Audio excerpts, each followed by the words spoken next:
Welcome to the UNV certification program.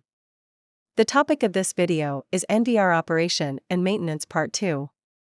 We will introduce the NVR network and NVR system management first. Then we will talk about recording backup and show you how to set up recording and snapshot schedules. We will also explain the settings on the hard disk storage and alarm configuration pages. In the last part, we will give you an introduction to NVR maintenance.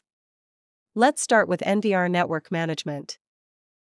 The first part is basic settings. There are several ways to allocate IP address for the device. DHCP is enabled by default, and the device will automatically obtain an IP address from the DHCP server. You can also manually enter the IP address here.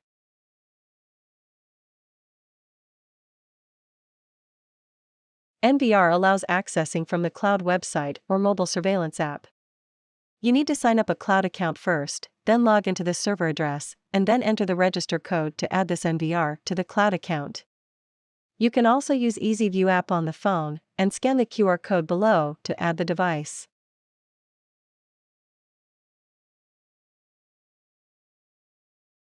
If your NVR is connected to the internet through PPPoE, the IP address of the network may change every time it connects to the ISP server. This is inconvenient when you remotely access to your NVR with an IP address. To avoid this problem, you can register with a DDNS server to obtain a domain name for your NVR, and then access to your NVR by visiting the domain name instead of its IP address. If you want to receive alarm notification with email, enable email function. Before using this function, make sure the NVR has connected to an SMTP server with which you have a valid email account, and then configure the related parameters. You may click Test to check whether the email can be sent successfully. The second part. Platform. SNMP, Simple Network Management Protocol. A protocol used to realize unified management of equipment. Video and image database. Is mainly for license plate data transmission, such as uploading the captured license plate's images to the NVR. Advanced settings. NVR allows accessing through point-to-point over Ethernet. You have to enter the username and password provided by your internet server provider.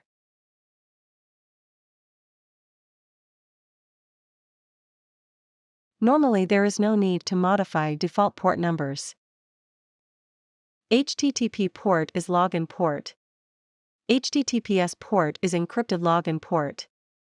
And RTSP port is live streaming port. Changing these ports may affect client's application connected to the NVR. We recommend not to modify these ports unless necessary. Here we provide you 2 port mapping methods: Universal Plug and Play, UPnP, and Manual. If your router supports UPnP, you are free to go with both of these methods. If Auto is set, the NVR and the router will configure available ports and be mapped automatically. Then clients outside the LAN will be able to access to your NVR. You can also manually configure ports by selecting Manual under UPnP. If your router does not support UPnP, then you need to configure internal and external ports manually from both the NVR and the router sides.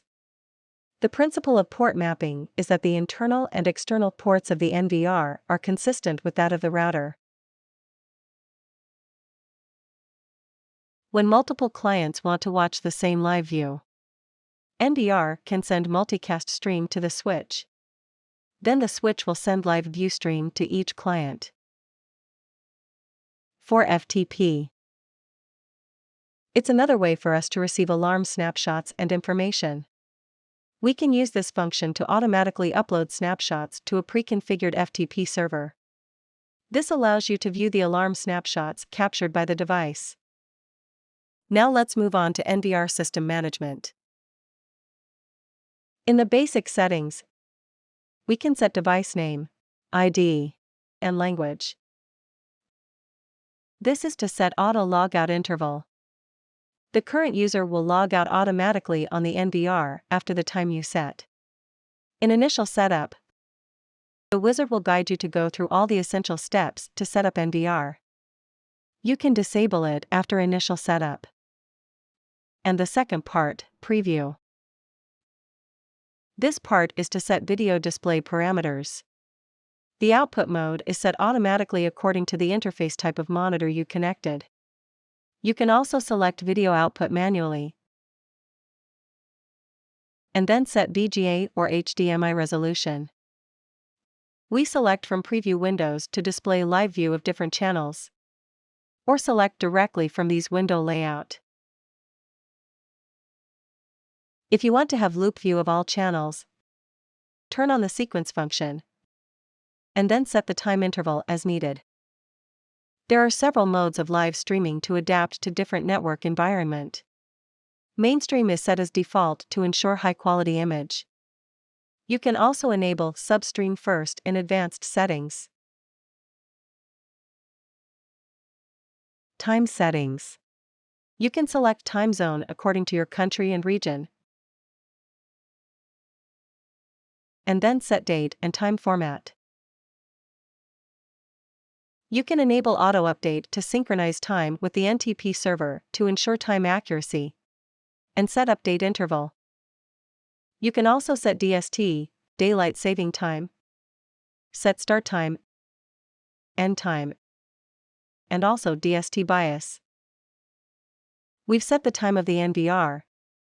Now we click Time Sync and enable this function. The camera time will be synchronized with NVR automatically. Time sync is enabled by default, and time synchronizes every 30 minutes. Holiday settings is mainly related to the recording or alarm functions.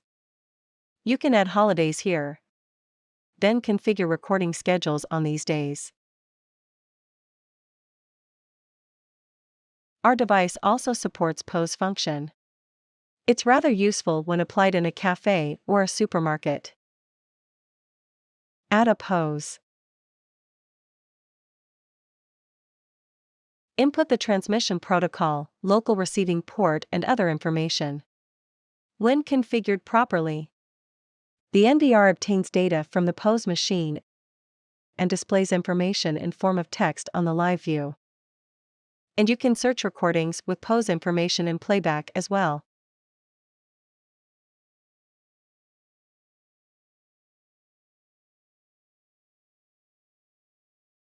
We can also configure the position, font, and color of pause information displayed on the screen. With this function, you can check transactions conveniently. Next part, user. We can edit, delete, or add a new user. Only admin can perform these operations. A user type is a set of permissions in the system. When the user type is assigned to a user, this user has all the permissions specified for the user type.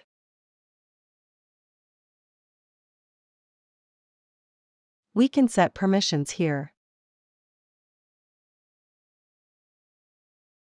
The last part, security. Monitoring equipment involves many private and secure issues. Our device has a multi-layer filtering and protection system to ensure information security. Let's see how it works. We can enhance security by using IP address filtering function. Set a block list or allow list to allow or forbid specified IP address from accessing to the NVR. We can also turn on ARP protection function to prevent ARP attacks. In addition to virus attacks, video tampering is also a potential risk that threatens information security. We can turn on the watermark function to encrypt custom information in videos to prevent tampering. Now we're going to show you how to back up recordings and images on NVR. Backup is the process of searching for videos or images stored on the NVR, and then saving them to a USB storage device. Make sure the USB storage device has been formatted and is connected to the NVR. This is recording backup. All cameras are selected by default. Here we select D3. Then we set start and end time.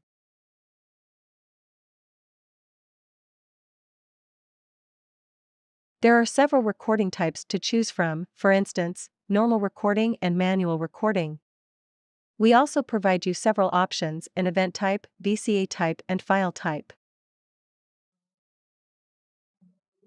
Okay, here is the searching result. Now we choose recordings as needed and then backup.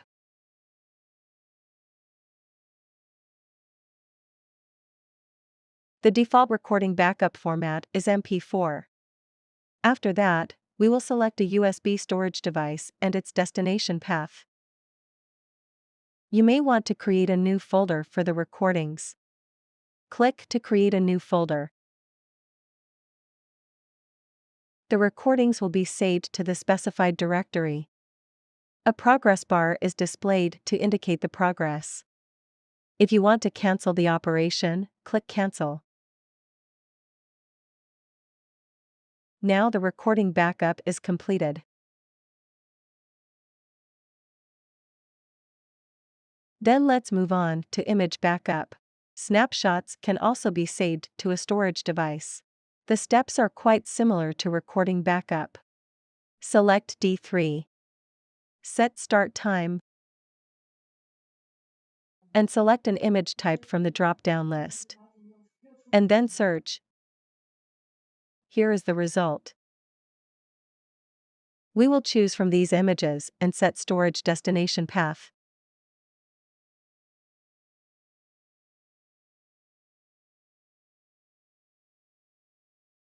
Okay, the images have been saved to the USB storage device.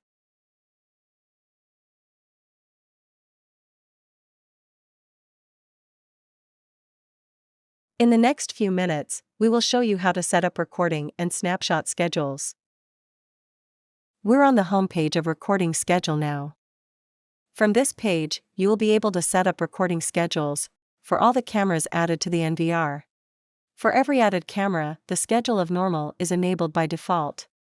If you're going to configure one certain camera with different schedules, click Select Camera to choose the desired camera from the drop-down list. Here we go with D1.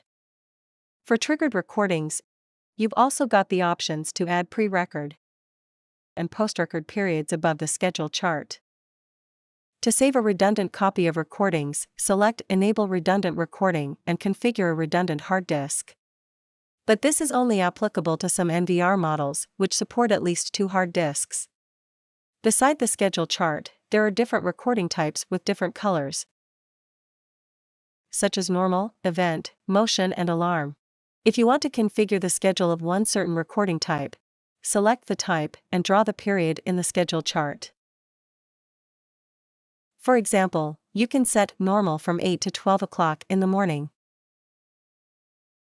If you select event and draw an area here,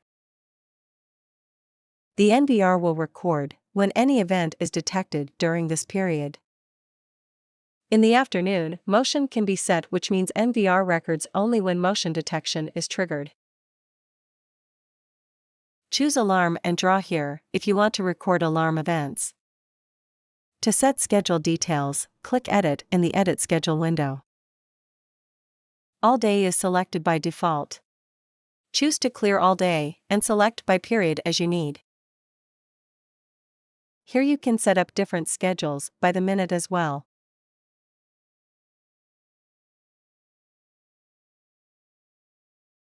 This allows you to choose up to 8 time periods for each day. Then you can copy the settings to other weekdays, weekends, and holiday.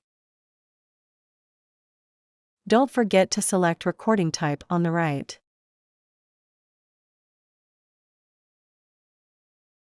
After the settings, click Apply.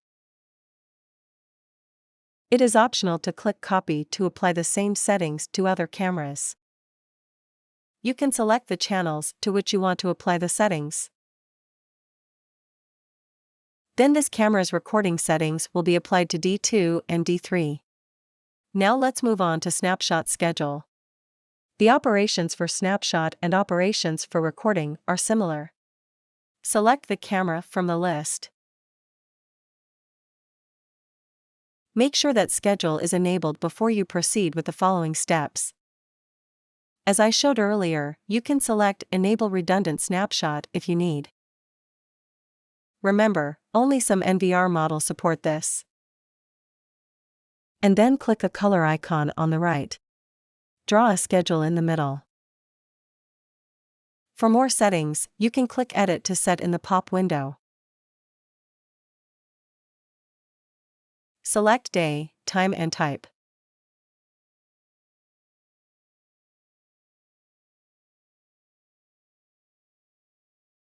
Then you can click Apply or Copy to apply the same settings to other cameras.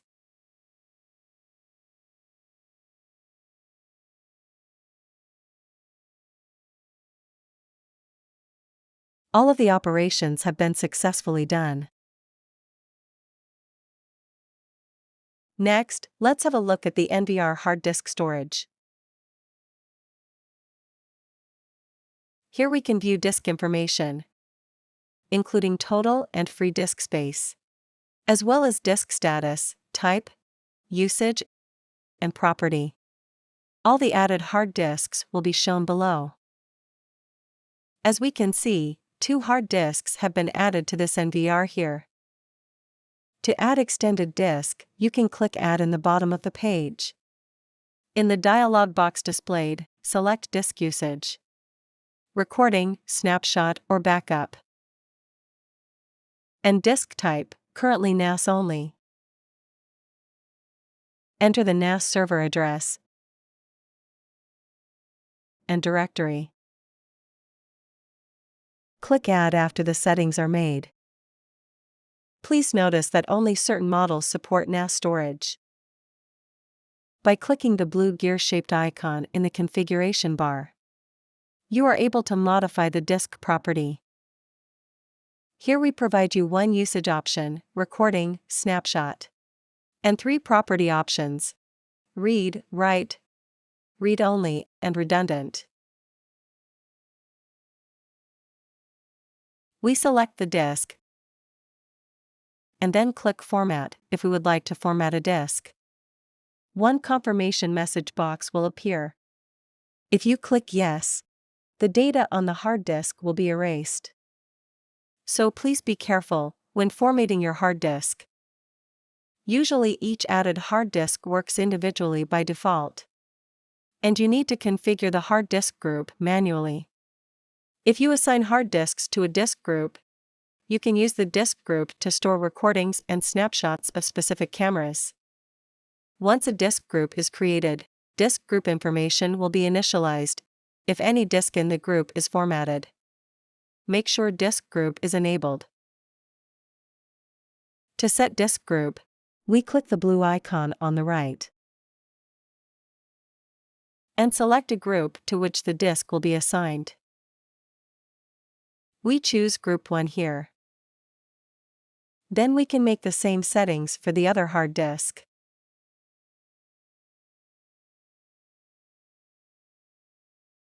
Space allocation enables you to allocate some storage space for a specific camera to store recordings and snapshots. Here in the page, select the desired camera, and then set the maximum recording space and maximum image space. For example, we set 12 GB recording space and 10 GB image space. Here is disk group in the middle. A disk group can be selected only when disk group is enabled under disk group. When we are done, confirm it by clicking Apply. It is optional to click Copy to apply the same settings to other cameras. Now let's move on to advanced configuration. This page gives you 2 options: to either overwrite the old data or stop writing the new data on the hard disk when hard disk storage is used up. We choose Overwrite here. Don't forget to click Apply to save what you have set. Now we will introduce alarm configuration on NVR. Let's go with motion detection first. Motion detection detects moving objects in a specified rectangular area during a period. It is enabled on the NVR with a full-screen detection area by default. Select the requested camera from this drop-down list. Make sure motion detection is enabled. Specify the desired detection area by dragging the mouse pointer to clear the grids. We can click Clear All, then specify the area too. Drag the slider to set detection sensitivity. The higher the sensitivity, the more likely a moving object will be detected. If an object inside the detection area moves to a certain extent, an alarm icon appears in the upper right corner.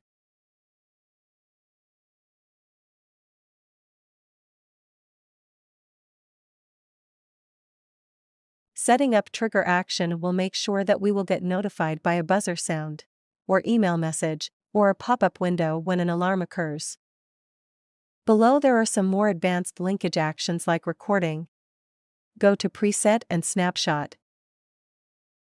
Set up the arming schedule if we want motion detection to work during some specific periods. Next is tampering. The tampering detection alarm occurs when the camera lens is covered. Trigger action and arming schedule are both supported by this function. As for the human body detection, the alarms will occur when the presence of human beings is detected in the specified area. This function may vary with IPC models. And the video loss configuration is for setting alarm trigger in the event of losing video. Alarm input on an NVR is generally for sensors or switches. And outputs can be connected to devices like sirens and floodlights. Go Edit. Tick Enable. Rename input if needed. Get alarming types as NO or NC. NO means normally open connection, and NC is normally closed connection. Click Trigger Actions for preferred actions types when alarm input takes place.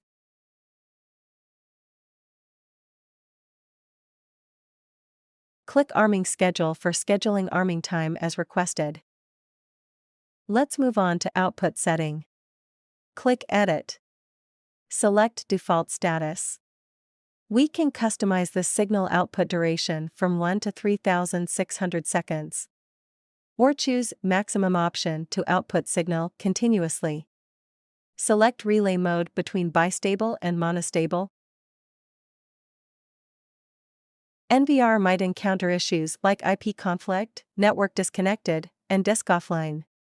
For a more stable and safer operation, we could configure the alert notification in advance. We can have all types configured with their own alert output. Click Alert Type. Choose the alert and output type in demand.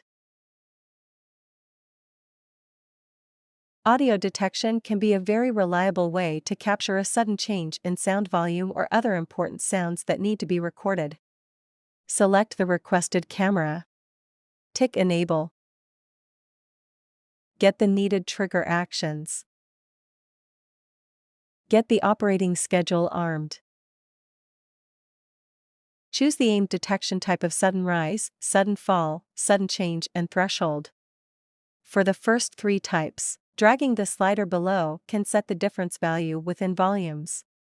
When the type is the threshold, we can finally adjust the sensitivity here. It's advisable to set the trigger level above the average range. Don't forget to click Apply. We can set buzzing duration in the buzzer configuration.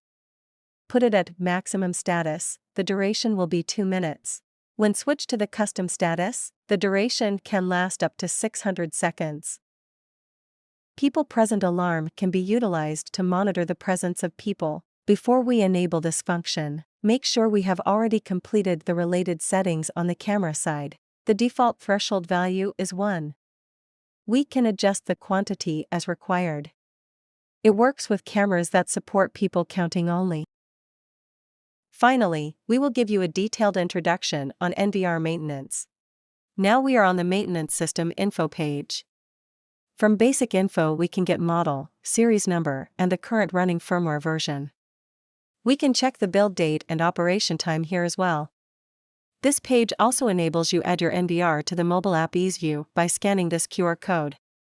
These information will be very helpful if you need to check for updates or add NVR to the EaseView.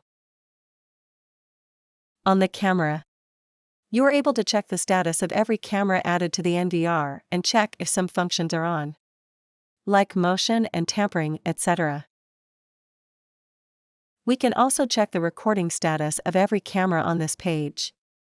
If the camera is not recording, diagnosis info explains the no recording reasons like camera offline, no disk, or faulty. Based on the diagnosis info, you can have a further troubleshooting accordingly. For example, check the network connection and hardware, disk space capacity. The stream type, frame rate, bit rate, and resolution are also shown here.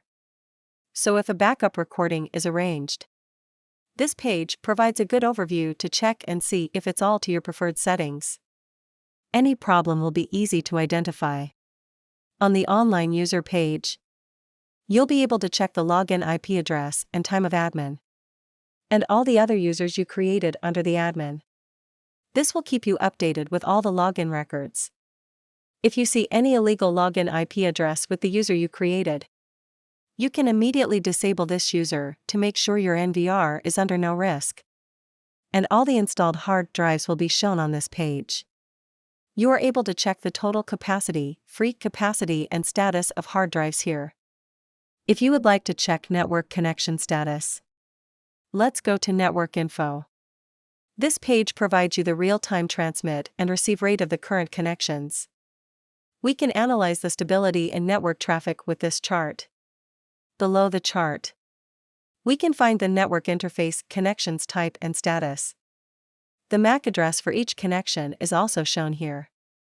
If you would like to troubleshoot one of the camera connections, you can do so on the network detection page. Type in the IP address and click Test.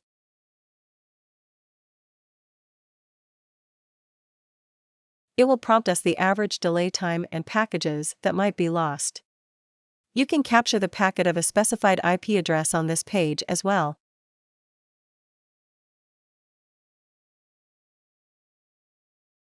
Select the USB drive and click Export.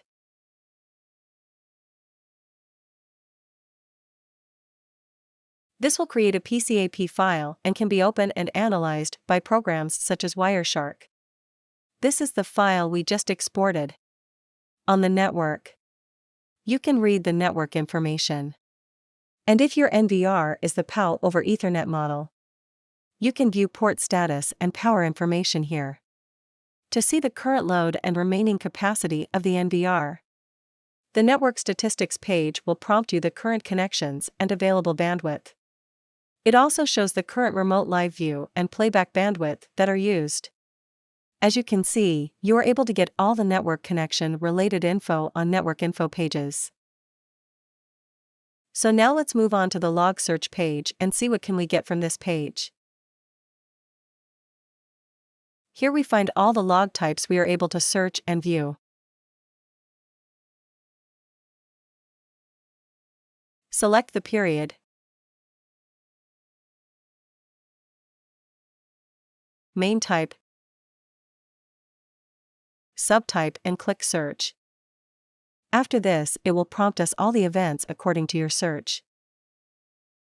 In case of an alarm event, we're able to directly playback the event from here.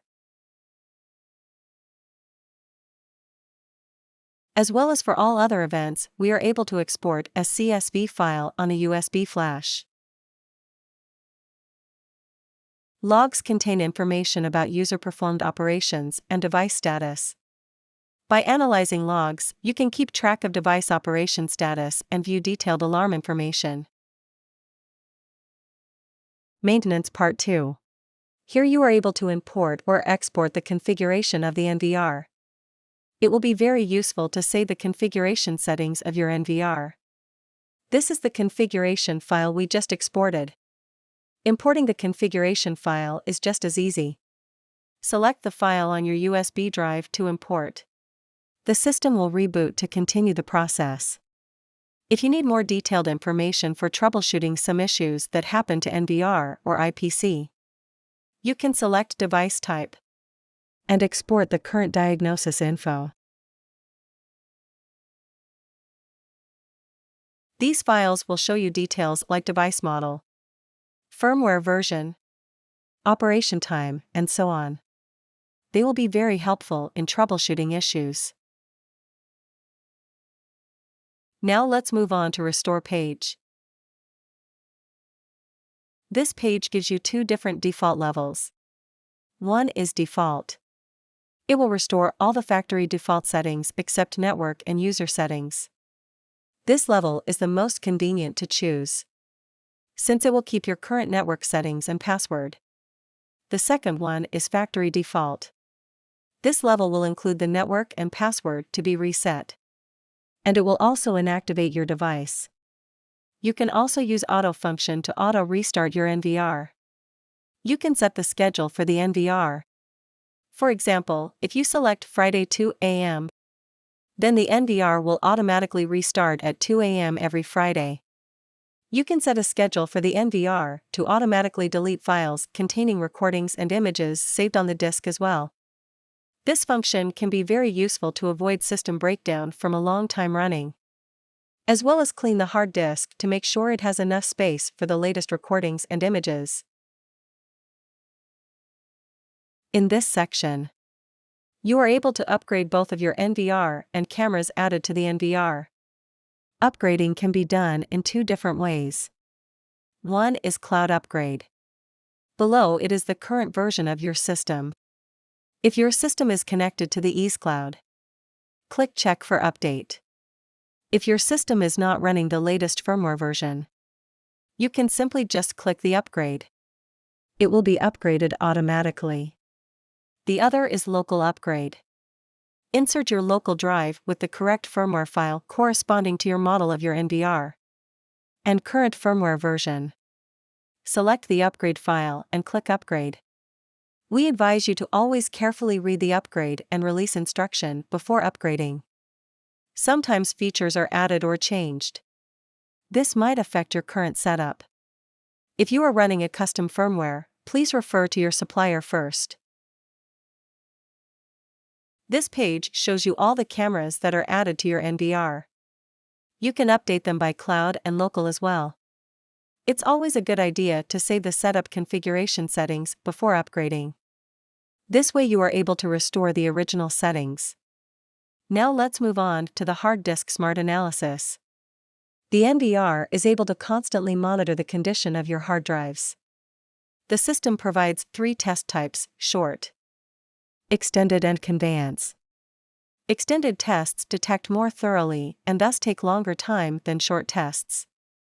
Conveyance tests mainly detect data transmission problem. If you'd like to run a quick test, select short and click Test. The manufacturer, model, operation time, hard disk temperature, and working hours are also shown here, as well as all the smart details about your selected hard drives. If more analysis is needed, a bad sector detection test can be executed.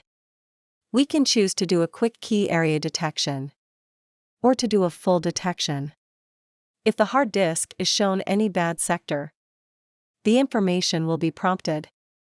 This function provides more information and tools beyond smart. The last topic is one-click collect here. With this function, we are able to collect the diagnosis information of IPC and NVR and operation logs with just one click.